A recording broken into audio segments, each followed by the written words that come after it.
Aston Villa have sacked Steven Gerrard. Aston Villa sacked Steven Gerrard late last night. Whoever gets that job at Aston Villa, it's a tough job at the moment to sort of... Unai Emery is back in the Premier League. Aston Villa moved swiftly last night to appoint the former Arsenal manager to replace Steven Gerrard. The job that man has done, he's a proper coach. And he's got such an outstanding CV, obviously, but he's a brilliant coach. Thank you so much. I am so happy to be here and to share with you this new project. 17th in the Premier League and a point above the relegation zone. That's the position Aston Villa were in when Unai Emery was appointed head coach in October of 2022. Villa had just been thumped 3-0 by Fulham, and the manager at the time, Steven Gerrard, was booed at the final whistle. Nassef Sawiris and Wes Edens had spent about £400 million on the squad since purchasing the club in 2018, hoping to end their near 30-year trophy drought. Yet they found themselves with 12 points from 12 matches. So how have the Claret and Blue gone from being almost relegated to getting Champions League football? To understand just how incredible Aston Villa's rise under Emery has been, I have to show you how low the club had fallen. That if you showed this logo to anyone outside of England, 80% of people barely recognize which club this is. You see, despite being one of the oldest and most successful clubs in English football, Aston Villa has been pretty inconsistent in the Premier League. Under Martin O'Neill, they got 3 consecutive 6th place finishes. But the sale of Gareth Barry, James Milner, and Ashley Young stopped the team from improving. They were 9th in the 2011 season, then found themselves finishing 16th the season after. From 2012 to 2015, they were fighting for their lives just to stay in the Premier League. You can only battle relegation for so long though, as Aston Villa were relegated in 2016 after winning just 3 games out of a possible 38. Just 3 games. Not many people know about Aston Villa's trophy cabinet. Aston Villa is a club that has 7 league titles, 7 FA Cups, and one of the few English clubs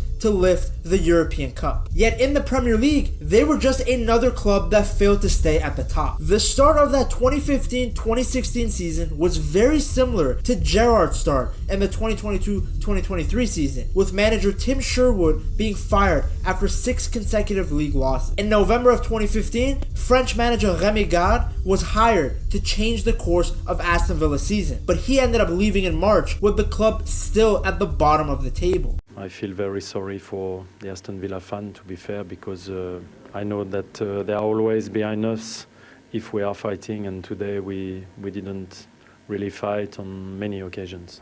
Gerrard was sacked early in the season in 2022, similar to Sherwood, but the new owners were smarter. The appointment of Unai Emery has been a far better decision than the appointment of Emi Martínez. Oh, when Emi Martínez come in, oh my God. And I don't like slaughtering managers, and we've spoken about this before, but he was...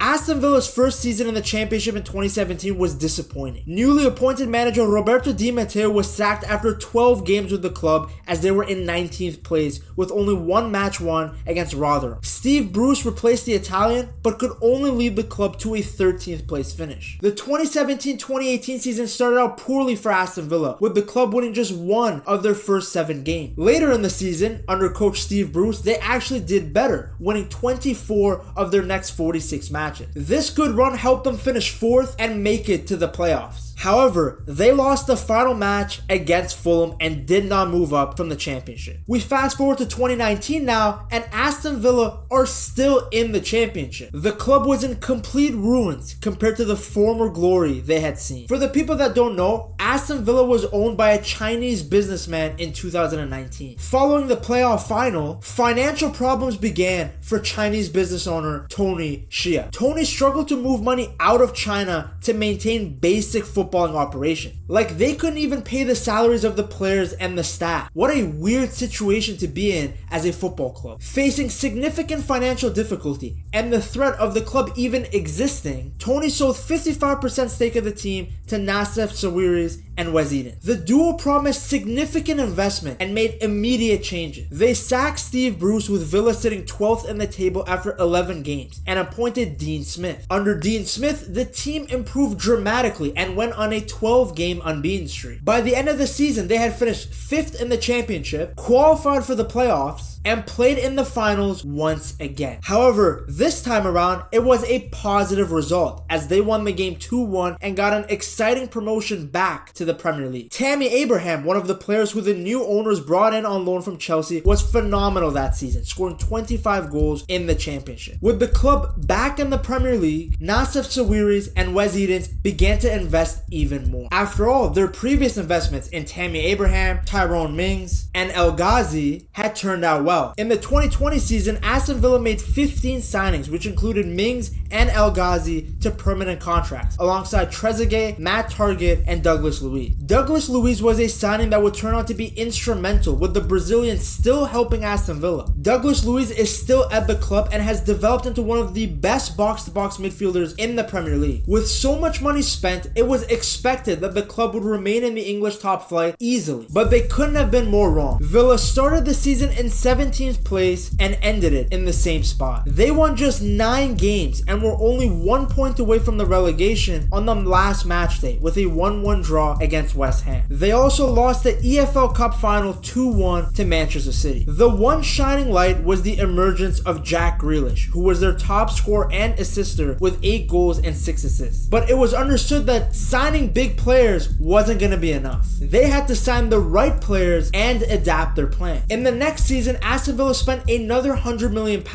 on new signing, acquiring Emi Martínez for £17 million, Ollie Watkins for £34 million, and Matty Cash for £15 million. These investments paid off as they won 4 of their first 5 games, including a memorable 7-2 victory against Liverpool. New signing Ollie Watkins netted 14 goals that season, with Jack Grealish contributing 6 goals and 12 assists in another standout season. Right winger El Ghazi also impressed by scoring 10 goals. These performances propelled Aston Villa to their highest ever Premier League finish in the last 11 years. The team appeared ready to compete for a top 10 finish, with Grealish proving to be one of the league's most standout players. However, the 2021-2022 season brought new challenges as Grealish moved to Manchester City in a record-breaking transfer for a British player. Losing their homegrown talented player, a star in the making, was the type of things that Aston Villa was used to going through back in 2011. But unlike back then, Aston Villa actually reinvested their money into new players, guys like Danny Ings and Leon Bailey. Despite the spending though, the team struggled, losing 7 of their first 11 games, which led to manager Dean Smith being replaced by Steven Gerrard. Dean Smith has gone from Aston Villa.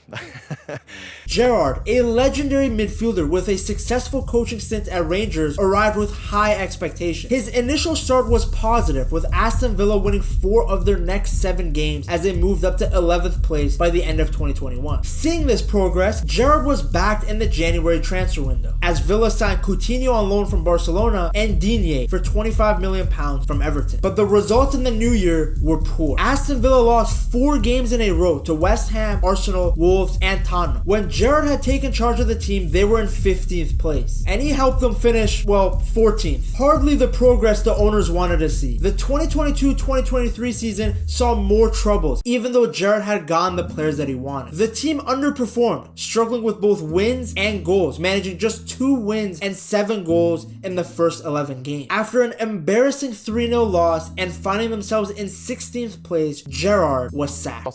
Aston Villa have sacked Steven Gerrard. He was replaced by Unai Emery, a highly sought-after coach at the time with 4 Europa League titles to his name. Emery quickly turned things around with the same initial crop of players. He won his first match in charge 3-1 against Manchester United, which was actually Villa's first home Premier League victory against United since August 1995. Emery's Villa would go on to win 15 of their next 25 league games, earning 49 points from a possible 75. Emery won the Premier League Manager of the Month for April, and a month later secured a 7th place finish for Villa after a 2-1 win over Brighton. Aston Villa had achieved European qualification for the first time since 2010. Due to his success, Emery was backed in the transfer market. But unlike his predecessor, the Spaniard made strategic signings, including Pau Torres from his former club Villarreal for £33 million, and Moussa Diaby from Bayer Leverkusen for £35 million. These new players helped Aston Villa start strongly. The team won 12 of their subsequent matches after an initial loss to Newcastle, and even dominated Manchester City in a 1-0 win. Villa had 22 shots against City, the most any team has managed against Pep Guardiola. Emery's tactical approach, a versatile 4-4-2 formation focused on midfield creativity and dynamic forward runs, with striker Ollie Watkins playing a crucial role. His tactics not only involved a high defensive line, but also meticulous man-to-man marking, allowing the team to control games and create scoring opportunities. Coached them to play a high line,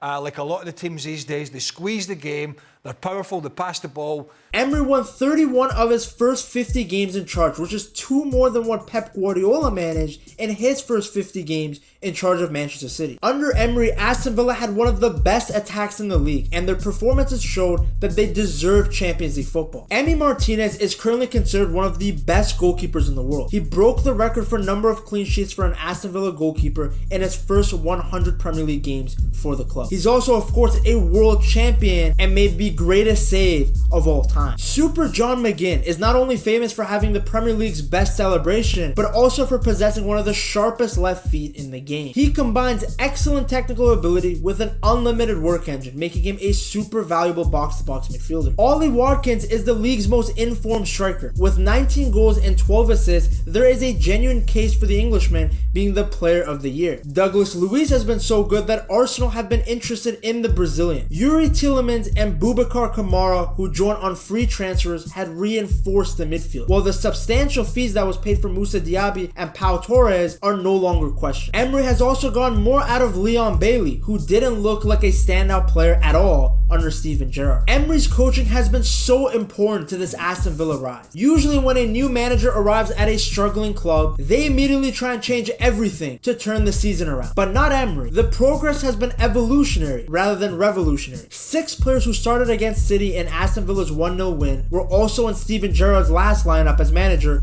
14 months ago. That's the sign of a great coach, recognizing the qualities his team has and making sure that his team was well drilled. The team is of course very exciting going forward with the amount of high quality attackers they have, but under Emery they are also super well organized defensively. Diego Carlos, Konsa, and Pau Torres have been rock solid at the back. They've been so good that Villa fans might have forgotten about Tyrone Mings' injury. Konsa has actually developed so well under Emery that he has booked a spot for himself on the England national team at the Euro. Though winning the Premier League might be out of reach, finishing consistently in the top 4 is a realistic goal for Aston Villa. In typical Emery fashion, Villa has also done pretty well in the Conference League, getting all the way to the semi-finals. With Emery in charge, you can count on the Claret and Blue competing well in European knockout competitions. After all, that's Emery's bread and butter. Now that Villa has an elite manager and a top-tier squad, they've put themselves in a great position to continue their progress in the future seasons. But Emery isn't the only Spanish manager to be rebuilding a club. To see how Arteta is making Arsenal an elite club again, check out this video right here.